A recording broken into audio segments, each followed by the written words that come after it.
Hello বন্ধুরা, সরস্বতী পুজো তোমাদের কেমন কাটলো বলো। আমার তো ভীষণ মজায় মজায় কেটেছে। আর বিয়ের পর কিন্তু এটা আমার প্রথম সরস্বতী পুজো।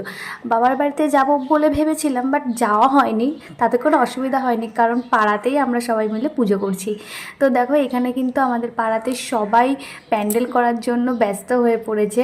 আর আজকে কিন্তু জমিয়ে খাওয়া দাওয়া আছে, আর পিকনিকও আছে তার সাথে, 2 দিন পর পর। তো বুঝতেই পারছো যে কতটা মজা। তো আমি কিন্তু সকাল সকাল ঘুম থেকে উঠে পড়েছি। উঠেই কিন্তু ঝটপট স্নান সেরে নিয়েছি, তাড়াতাড়ি রেডি হয়ে ওখানে কিন্তু চলে গেছিলাম আমরা সবাই মিলে একটু হাতে হাতে কাজ করার জন্য। দাদা আমি কিন্তু এখনও শাড়ি পরিনি, কারণ কাজ করতে অসুবিধা হবে এর জন্য।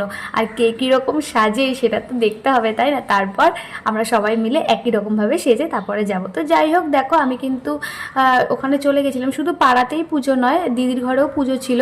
তো সেখানে গিয়ে একটু হাতে হাতে কাজ করে দিচ্ছিলাম। তো খুব মজাও করছিলাম, কিন্তু তার সাথে সাথে কিন্তু মনটাও খারাপ ছিল। তার কারণ প্রত্যেক বছর বাড়িতে থাকি আমি সরস্বতী পুজোয়, তো ওখানে সবাই মিলে ঘুরতে যাই, বন্ধু বান্ধব সবাই মিলে, তো ভীষণ একটা আলাদাই মজা। তো যাই হোক, এই দেখো আমাদের কিট্টুবাবু কিন্তু রেডি হয়ে গেছে একদম হলুদ পাঞ্জাবি পরে। আসলে ওর থেকে পাঞ্জাবিটা একটু বেশি বড় হয়ে গেছে, ও তো দুষ্টামির তো একদম শেষ নেই। এখানে কাজ মিটিয়ে দিয়ে আমি কিন্তু চলে গেছিলাম একটু সাজুগুজু করতে। তো এই দেখো, এটা কিন্তু আমাদের পাড়ার সরস্বতী মা। কেমন লেগেছে অবশ্যই কিন্তু আমাকে কমেন্ট করে জানাবে, আর প্যান্ডেলটা কেমন হয়েছে এটাও কিন্তু বলবে।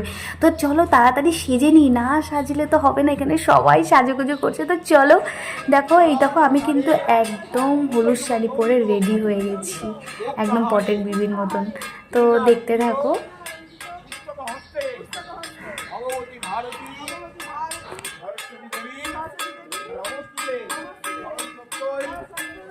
অঞ্জলি দিতে দিতে একটা মজার কথা মনে পড়ে গেল। ছোটবেলাতে কি করতাম, অঞ্জলি দেওয়ার পরে যখন ঠাকুরকে প্রণাম করতে যেতাম, সবার হাতে একটা করে খাগের কাঠি দেওয়া হতো। তো ওই খাগের কাঠিটা কপালে ঠেকিয়ে প্রণাম করতে হতো। আর যত ঠেসে দিতাম, মানে ঠেসে কপালে লাগিয়ে রাখতাম, তত বেশি পড়ে যাবে না খাগের কাঠিটা।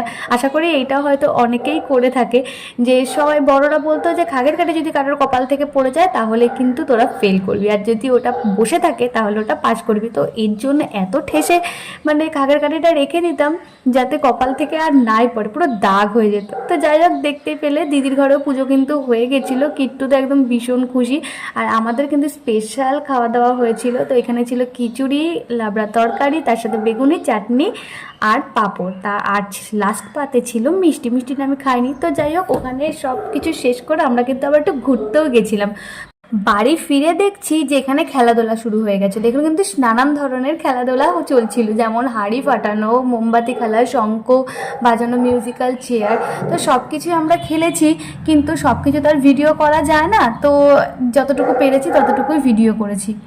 মানে আমরা আস্তে আস্তে মোমবাতি খেলা আর শঙ্খ বাজানো খেলা হয়ে গেছিলো, কিন্তু আমরা যেহেতু খেলবো ওগুলো, তার জন্য এসে দেখছি হাঁড়ি ফাটানো খেলা হচ্ছে।